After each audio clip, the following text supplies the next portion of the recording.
Give it up for your next comic, David!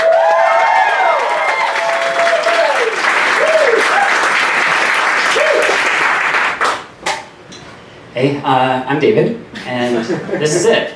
I'm not very tall. Now you might be looking at me and think, seems like a pretty normal height. But I'm not. I'm just close to you. And also you're sitting. I'm not self-conscious about my height. In fact, I've never been taller. But sometimes people try to argue with me that I'm not that short. Hey, come on, man. You're not that short. You got a big honkin' bod. Some people.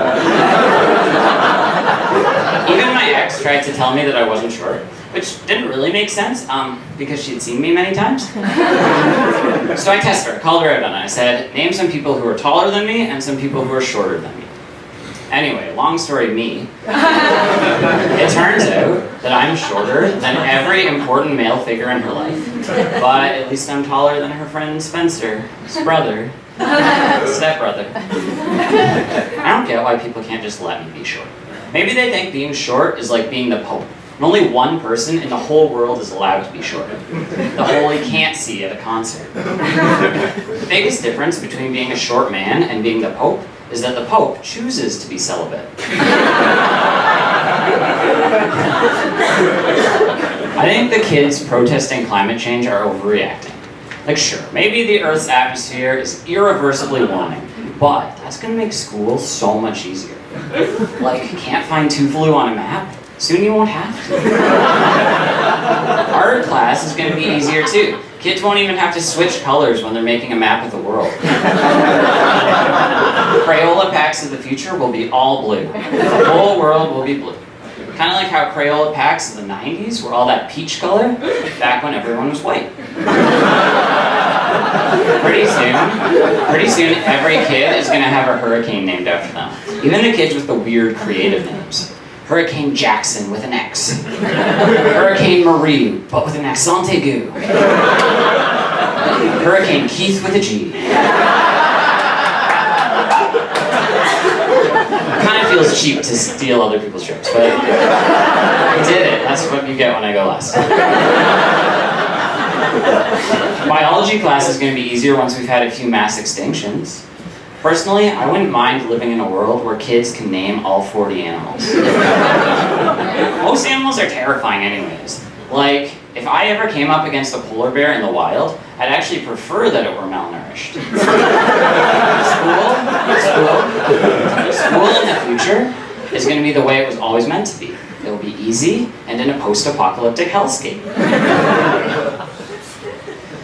I tried donating blood the other day, but the food bank wouldn't take it.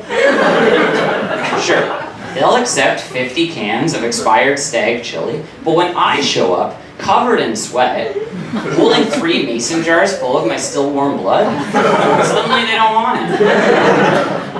Honestly, it's like the term universal donor means nothing to these people. And now I had all this blood.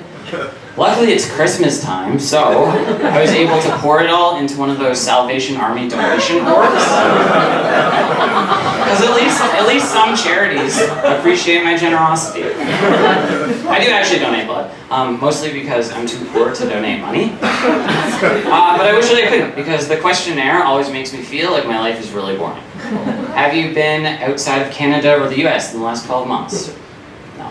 Have you ever taken money or drugs for sex? Have you ever handled monkeys or their body fluids? Like, I get that most people have never pet a monkey before, but I haven't even handled their fluids. Do you use illegal steroids? Do you use cocaine? Honestly, I'm not even sure where to get cocaine. Like, if I tried to buy cocaine, I'm pretty sure they'd think that I'm an undercover cop.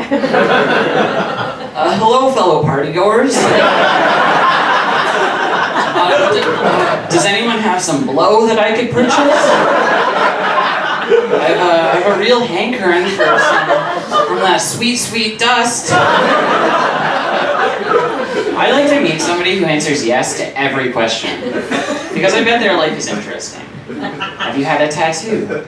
Have you been in prison Do you have diabetes? Have you been in a coma? Was your maternal grandmother born in Mexico or Central America?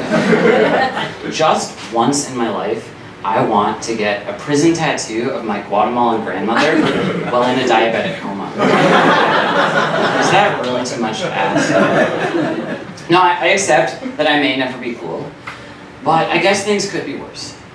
Sure, I don't travel, or do drugs, or handle monkey fluids, but at least I've never come to an amateur stand-up show, sober, at 3 p.m. on Saturday. Have a cute little afternoon, everyone.